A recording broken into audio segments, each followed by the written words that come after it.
Hello there, kids. Today you're going to learn how to derive an equation when both addition or subtraction and multiplication are present.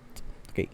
So, what are you going to do? Kasi nga yung past examples kasi natin puro lang addition, subtraction, and puro lang din multiplication, no? Yung for example, such as x plus 3 equals 4, you have x minus 7 equals 8. Tapos yung other examples nyo na doon sa last video nyo is for example 3x equals 24. So something similar lang. Now what if I'm going to combine coefficients with variables and additional constants? So for example, meron tayong, let's say 2x minus 4 equals 10. Okay. So, how do we solve this ngayon? Paano tayo magsosolve ngayon dito? Okay. So, basically, since you have already learned how to deal with this one, yung the elimination or transposition process, and also the cancellation process, all you need to do is to find out muna kung ano talagang kailangan yung gawin first. Okay. So, there are certain rules that you need to follow. Let me write this muna dito. 2x minus 4 equals 10. I'll erase this part. Okay, so pag nagde-derive tayo, okay? Pag nagde-derive tayo, first things first that you need to do is to transpose or yung elimination process. Okay? First things first is to transpose. Pero syempre, since you already know the process, no, how elimination process is done, kahit yung transposition na lang yung gamitin ninyo. Yung basically transferring one value to the other side of the equation, or if whichever you're comfortable, kayo na bahala. So just to play safe, it's either to transpose or eliminate muna. Okay? Once you're done transposing other constants to the other side of the equation, next thing that you need to do is to cancel na. Okay. Kasi meron pa yung third, pero that will be your lesson next week. Combination kasi yan. This is to prepare you with equations kasi para pagdating nyo sa high school, you already know how to do this because your teachers won't be explaining you how this is done. So anyway, again, pag nagde-derive tayo, first things first that you need to do is to either transpose or eliminate kasi parehas lang naman yung dalawa, di ba? Then from there, you will cancel na. So, Teacher Mark, what do you mean by that? Sige, let's try to answer it. So, first things first, transpose muna tayo if there are anything to transpose. So, if you notice, this is the separation of the sides, no, ng equation natin. We have this side of the equation, we have this side of the equation. Okay. In this side of the equation, if you can notice, coefficient with a variable, dyan yung cancellation natin. And we also have the positive or negative 4. In this case, this is what you're going to transpose muna. Okay. So, try natin to. Doing the transposition, all you need to do is to take this negative 4 and transfer it to the other side of the equation. Rewriting this will now be equivalent to 2x equals 10. Then, just initially write 4. Okay. Since negative 4 siya, once it reaches the other side of the equation, it will now take the opposite sign of it. Diba? Yan yung ginagawa nyo the other day. So, instead of negative, this will now become positive. So, simplify muna natin. What do you mean by simplify? Siyempre, i-add nyo muna yung 10 and 4. What's 10 plus 4? It will now give you 14. Is there anything else that you need to transpose? As of the moment, wala na.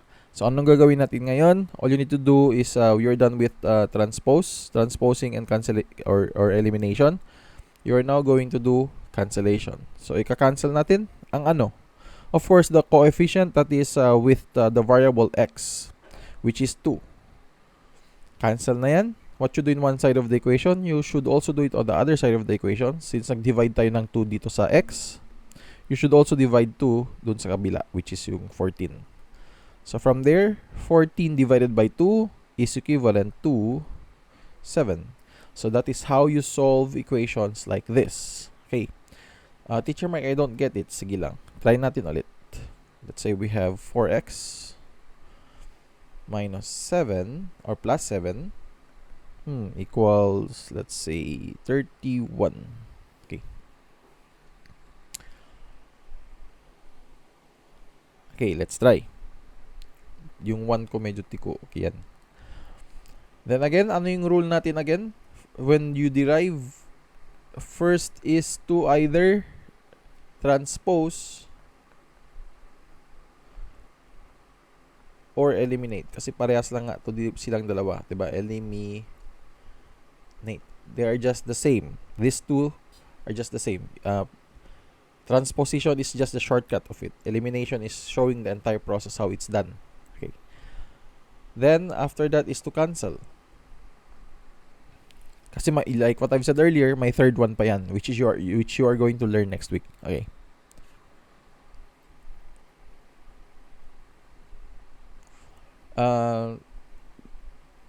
Different rules will apply next week once you learn the third process. Okay. Yung not actually yung progress magche-change lang siya. Okay, so anyway, how do you solve this? Again, identifying that there is a positive 7 over here together with the variable and the coefficient for x. So which means you need to get rid of positive 7 first by simply transferring it to the other side of the equation. So rewriting it, we now have 4x equals 31 and then just 7 muna. Walang sign muna because you need to think kung ano yung kailangan yung sign dito. And in this case, since this is positive, obviously, you need to take the opposite once you transfer to the other side of the equation. So it now becomes minus 7. Okay. So from here, 4x equals 31 minus 7 is 24.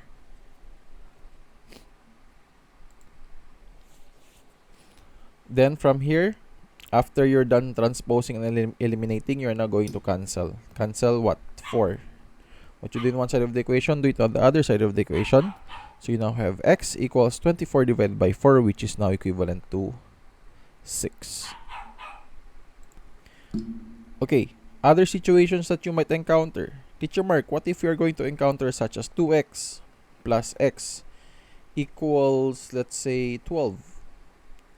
What are you going to do, Teacher Mark?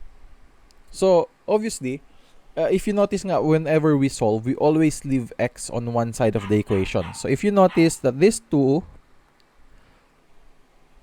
are all x's, no? X's sila. Unlike yung sa iba, these are constants, such as plus 7, such as minus 4. That's why you tend to transfer them to the other side of the equation para they will be together with the other constants as well. Okay? So in this case, ganun lang din.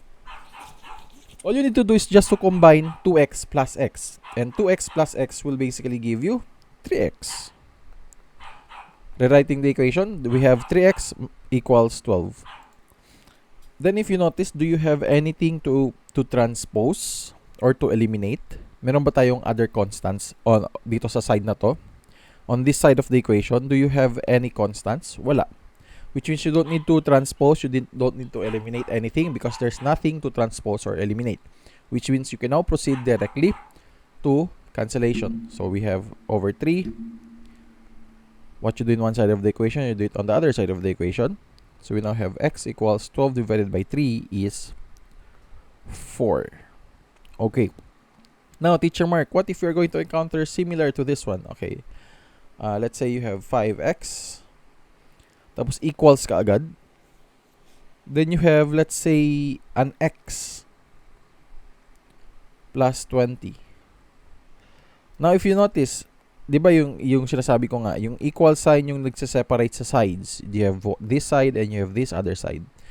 And like what I've said, you need to keep all the variables or the same variables on one side of the equation. So which means if nandito yung mga x nyo, yung mga variables ninyo, such as in this case is x, you should transfer all x's to this side and leave all the constants to the other side of the equation. That's what you have been doing for the past few activities. Kahit yung last week ninyo, yung sa angles, okay? You're leaving the variables alone in one side of the equation. Okay, you might ask me also, teacher, will this also work if the letter is y? Will this work if the letter is z? Yes. All unknown. Okay, lahat ng unknown. This is basically how you solve for the equation. So anyway, going back. In this case, you should apply the rule of transposition or transposing. Okay? Tanggalin ko lang muna yung, okay, there. What are we going to transpose, teacher? It is now time for you to transpose x to the other side of the equation. Kasi nga, you need to put them together. Diba yung mga parehas, which is in this case are the variables, which is in this case is x. Okay. So, transferring x to the other side, that will now be equivalent to 5x and x. And the other side of the equation, you are now left with just positive 20 or 20 alone. Okay. If you notice, teacher Mark, x doesn't have a sign. Parati ko na sinasabi yan sa inyo before. Okay? Whenever a value doesn't have a sign, it is automatic that it is positive.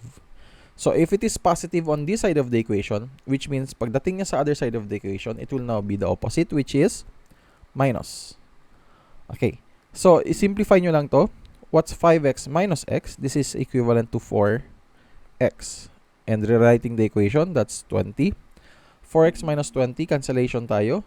Over 4, over 4. Cancel nyo lang po yung 4.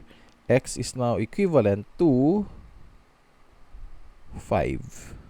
Okay? Ganun lang po talaga yung kailangan nyong gawin. Again, always remember, whenever you experience na, for example lang, a worst case scenario that you will experience, for example, 3x plus 7 equals x plus, let's say, 13. Okay, mga worst case scenarios ninyo. Kung mapapansin ninyo that you can experience, no, although I did not include this kind of situation sa worksheet ninyo, but that would be nice for next week. Lalagyan ko yan. I-ink ko ng itong side na to kasi dapat yung mga x's ninyo. I mean, yung variables. And this side of the equation should be where your constants are. So, ibig sabihin, this x should be transferred here and this positive 7 should be transferred to the other side of the equation. Diba? So, ganun dapat yung logic niyan. So, let me rewrite it again without the notes para hindi kayo malito. Okay. Let's try to transfer ito muna. Transfer muna ang x sa other side of the equation. Isa-isa lang muna natin para hindi kayo malito. So, we have 3x plus 7 and x equals, what's left is 13. Sign ng x dito sa taas is walang sign. So, ibig sabihin it's positive. So, once you transfer to the other side, it will now become negative. Okay? Now, all you need to do dito naman is to transfer this naman, positive 7 to the other side of the equation. How do you do that? Siyempre, you already know. So, rewriting the equation, we have 3x.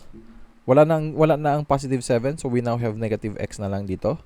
Equals 13 and you write 7 initially para hindi kayo ma-confuse. Kasi common mistake talaga sa mga students is in writing the opposite kasi. Writing the opposite, not writing the opposite sign.